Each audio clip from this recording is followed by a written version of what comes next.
원래 그 수행 체계가 큰 그림을 알고 우리가 공부를 해야 됩니다. 수행을. 이 전체가 불교다. 이제 부처 경지에 이제 이르려면 한마디로 단계가 있어요. 그러니까 이제 현교 체계, 현교, 또 밀교 이렇게 계단이 있거든요. 이제 불교는 두 가지가 있어요. 이제 소승 불교와 대승 불교. 이건 아시죠? 소승의 목표는 아라한. 이제 해탈하는 거. 그러니까 이제 번뇌가 완전히 사라진 상태를 말해. 번뇌가 없어지면 돼, 이거는. 오로지 나만. 그러니까 이제 열반이라고 하게 돼. 열반. 불이 꺼졌다 해가지고 열반. 이 소승하는 사람들한테는 보리심이라는 게 없어. 왜? 자기만 깨달으면 되거든. 뭐 혼자 한다, 독각성, 뭐 영각성, 뭐 그러잖아요. 혼자 홀로 수행하는 사람들이라고. 이제 대승 같은 경우는 중생을 구주하는 목표가 있잖아요. 근데 이거는 이제 그게 없이 나만 깨달으면 된다, 이런 소승 체계. 그 다음에 이제 대승 체계는, 나만 이제 깨달은 게 아니고, 모든 중생을 고통에서 구해주기 위해서 수행하는 법을, 이제 수행법을 대승이라고 그래요. 나의 고통이 왜 그러냐면, 앞전에 대승의 길에서 공부했잖아요. 모든 중생은 나의 전생의 어머니였다고 그러잖아. 그래서 중생이 행복이야, 내가 행복하다. 그게 또 맞는 얘기거든요. 그래서 모든 중생을 어머니였던 그런 중생들이 고통을 받고 있잖아요. 그래서 그분들을 위해서 빨리 깨달아가지고, 왜? 내 지금 능력으로는 도와줄 수 없으니까 깨달아야 도울 수 있잖아요. 여러분들이 지금 지금 상태에서 중생들을 도와주는 것은 그 도움이 아니고, 오히려, 잘못된 길로, 인도할 수도 있어요. 여러분들 깨닫지 않는 상태에서 뭐 도움을 준다든가, 뭐 가르친다든가 이런 거 있잖아요. 이건 절대 그 사람을 망칠 수 있단 말이에요, 잘못하면. 그렇잖아요. 여러분들 생각대로 가르칠 거 아니에요. 중생의 생각으로. 그러니까 도움도 함부로 주는 거 아니란 말이죠. 도움도 잘못되면은 망칠 수 있어요. 여러분 돈이 있다고 해가지고 아무에게나 주는 것도 아니란 말이지. 줄 만한 사람한테 줘야 돼. 아무한테 주면은 그것만 받아먹고 뭐 독립심도 없어질 것이고 의지력만 생기고 그 사람 망치는 거예요. 잘못하면. 그래서 무조건 도와준 것이 최상이 아니다. 지혜를 가지고 도와줘야지. 그 사람을 보리심으로 이끌 수 있도록 하는데 사용하면 좋지. 도와주더라도. 그런데 잘못된 도움을 인해 가지고 다 망치는 거예요. 특히 자녀 교육이 있어서 애들이 뭐 탈락한 데도 다 주잖아. 그건 자녀를 의타심만 만들고 나중에 독립심도 없애버리고 망가뜨릴 수가 있어요. 그 점을 여러분들이 알고 이렇게 선행도 베풀고 해야 되는 거예요. 그래서 이제 대승 체계에서는 한국 불교든 뭐 티베트 불교든 다 이제 부처님 법도 사실은 대승 체계란 말이에요, 원래. 그 중에서 이제 대승을 가기 앞서 이제 공부하는 단체, 이게 이제 소승이라고 볼 수 있어요. 그래서 이제 소승 경지에서 아라한 정도 이제 깨달음 얻은 다음에 받으면 밀교 체계로 가야 되거든요. 그래서 이제 현교 체계, 대승이에요. 우리가 하는 건 대승인데, 대승은 두 가지 차원이 있어요. 현교 차원과 밀교 차원. 현교는 경전 공부라고 했잖아요. 경전. 드러난 가르침. 뭐 금강경이다, 반야심경, 법화경, 뭐 화엄경, 모든 경전은 현교 차원이라, 현교. 이걸 이해하셔야 된다고. 그러니까 이걸 현교를 통해서 어느 정도 깨달음을 얻어야 되는 거예요. 견성을 해야 돼, 한마디로. 경전을 위해서 공부하는 게 아니고, 여러분들, 깨달음을 위해서 하나의 방법이 뭐가 있는가, 이걸 보는 거죠. 방법을 찾는 거라고. 그런데 이제 우리나라는 아직 현교차원에 머물고 있다 보니까, 뭐, 금강경만 하면 된다는 등, 뭐, 하엄경만 하면 된다는 등, 법화경만 하면 된다는 등, 다 부분적인 거예요, 사실은. 이게 이제 완성된 다음에 드러나지 않는 가르침, 밀교 수행 체계를 완성을 해야 부처가 되는 거거든요. 여러분들 아무리 아라한이 되고 현교를 정통하고 뭐 이해했다 하더라도 몸이 수행되지 않으면 소용없어요. 이거는 밀교는 몸 수행이라고. 비스몸, 보신체, 뭐 화신체, 법신체, 삼신의 경지에 이르러야 된다고. 그래서 이런 그 수행체계를 전부 다 머리에 딱 길을 알고 하는 사람들은 그런 분들한테 또 배워야 되고. 근데 이 밀교가 아쉽게도 우리는 딱 누락돼 있어, 우리나라는. 왜 누락돼 있을까요? 여러분들은 이거는 아주 초보적인 거예요. 역사책을 봐도 알 수가 있고, 고려 시대까지만 해도 사실 고려 시대까지만 해도 우리나라 아주 그 사찰이 기록에 의하면 지금 교회보다 더 많았대요. 뭐 마을회가 이렇게 있었단 말이에요. 마을회가 집집마다 한 동네가 뭐 이렇게 지금 교회가 이렇게 많듯이 산중 불교가 아니었다고. 산에 가야 절이 있는 게 아니었단 말이지. 지금 저 네팔이라든가 티베트 이런 데 가보면은 마찬가지 우리 아마 고려시대하고 똑같게 있더라고. 여기 집 있잖아요, 집. 집에 가면 겉에 봐서 집이야. 안에 들어가면 사찰이야. 또 부탄 같은 데 가면은 집집마다 또 사찰이 옆에가 있어. 또 예배당이 있단 말이지, 집집마다. 그걸 생각하면 우리 고려시대를 떠올릴 수 있어요. 그렇게 많았다, 흔했단 말이지. 그런데 어떻게 됐어요? 저기 조선시대에 어떻게 됐습니까? 숭의역불 정책이 해가지고 스님들을 천면으로 분리해버렸어. 그래서 산으로 쫓아내버린 거야. 그래서 사대문 안에 스님이 못 들어오게 했단 말이지. 그렇게 억압버렸었다고. 그래서 산으로 도망간 거예요. 그래서 사찰이 산에 가 있단 말이에요, 요즘에. 그러다 보니까 이 불교가 계속 경전이 이렇게 우리나라로 번역되어 왔단 말이지. 그 당시만 해도. 번역되어 왔는데, 마지막 단계 밀교, 무상유가 탄트라 이 경전이 번역이 끊겨버린 거예요. 우리나라에. 그러니까 우리나라 아직도 이 경전이 번역이 안 됐어요. 무상유가 탄트라. 밀교의 불교의 최정수. 그러니까 인도에서 가장 그 성행했던 후기 밀교라고 그러는데 후기 불교라고 하기도 하고 8세기에 가장 왕성했거든요.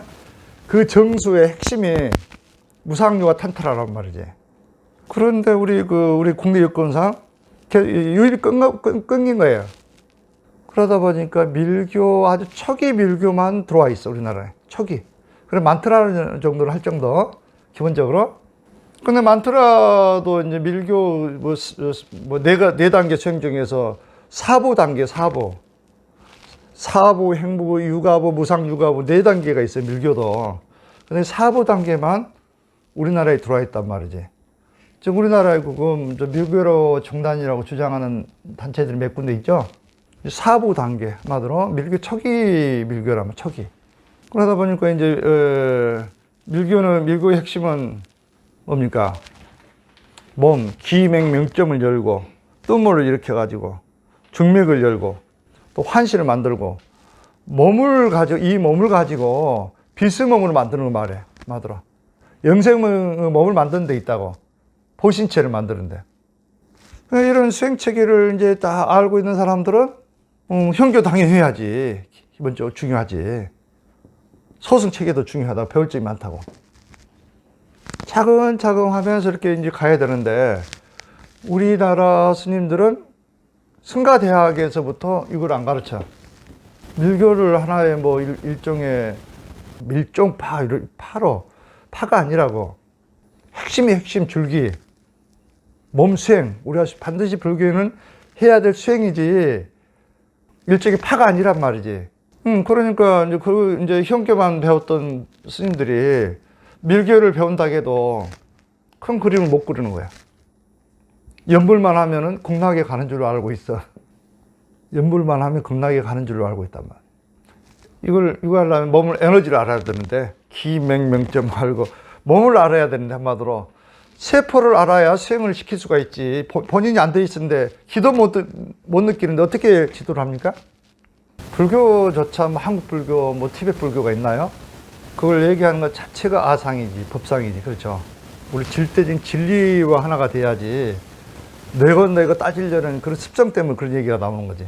우리가 진리를 배우는 것이지, 무슨 티베트 불교 찾고 한국 불교 찾고, 그거야말로 가장 큰 법상 아닌가요? 뭐 호국 불교 찾고. 우리나라는 호국 불교적인 성격이 있다고. 왜 그럴까요? 그게 좋은 게 아니라고, 사실은. 이제 조선시대 때 이제 승려들을 산으로 쫓아내 버리니까 승려들이 위축돼 있어. 그래도 이제 국가에서 이제 조직을 관리한단 말이에요. 승려들을 조선시대 때도 그걸 안전히 없앤 게 아니고 성과를 뒀다, 성과. 그래 국가의 시험을 봐가지고 관리를 임명했어. 뭐 서산대사, 사명대사 이런 분들은 다 그런 분들이에요. 국가에서 양성을 해, 그 사람들은. 국가에서. 그런 제도는 좀 잘한 것 같아요. 그러니까 임진왜란이 딱 일어났잖아. 그래 관군이 어떻게 됐어요? 우리나라 관군이 어떻게 됐어? 임진왜란이 일어났을 때. 파죽지서로 다 죽었잖아. 뭐 서울까지 막 금방 그냥 물밀듯이 저총 들고 오니까 뭐 습시간에 무너졌잖아.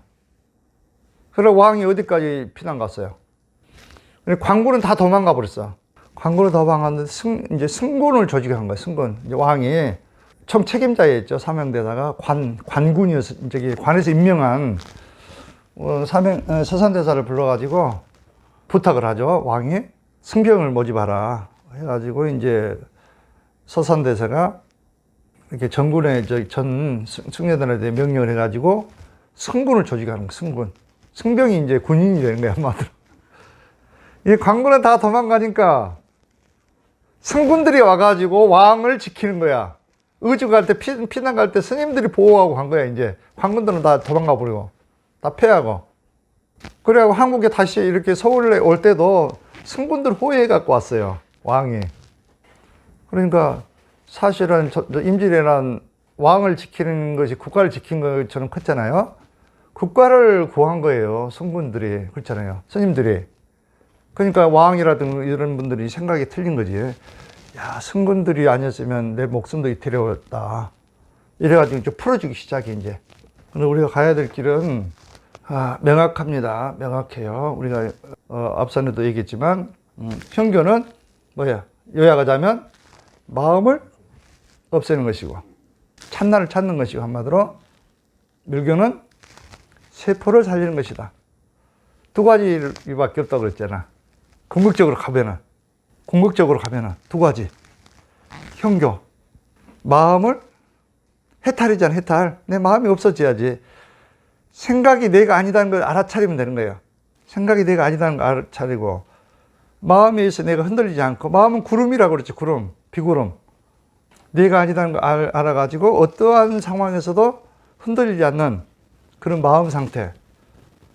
참나를 찾고, 이건 뭐야?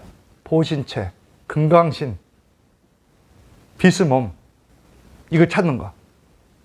이거 두 가지 외에는 없어요. 이게 가장 핵심이에요. 그럼 여러분들이 진짜 행복을 찾는 거예요. 결국은 우리 행복을 찾자는 거잖아. 이 생뿐만 아니라 다음 생까지. 여러분들 마음이 흔들리고 마음 때문에 고통받잖아, 지금. 그렇죠? 여러분 생각 때문에. 그럼 어떤 생각이 일어날 때마다 그 생각은 흐름을 만든다고 했잖아. 어떠한 생각이든지. 특히 부정적인 생각, 놀라운 생각, 안 좋은 생각 하게 되면은 엄청난 안 좋은 호르몬이 만들어져가지고 여러분 몸을 병들게 만들잖아. 그래서 그 생각으로 인해서 여러분들 고통을 안 받아야 되잖아요. 그렇죠? 그러면은, 마음이 편안해지고 행복을 느낄 수 있죠? 그럼에도 불구하고 여러분 몸이 또 병들어 있다고 생각해 봐. 허리가 삐었네, 뇌가 다쳤네, 염증이 있고, 몸 세포가 병들어 있다고 생각해 보시라고. 여러분 행복해집니까? 절대 아니오시답니다. 몸이 여러분들 한번 아파보세요. 내일 죽는다고 한번 생각해 봐. 몸이 아파가지고 암세포가 퍼져가지고. 그래서 행복을 찾을 수 있을까요? 몸이 이렇게 돼 있는데, 세포가 병들어 있는데. 그래서 이게 명확한 목표를 가지고 수행을 해야 돼, 수행자들은.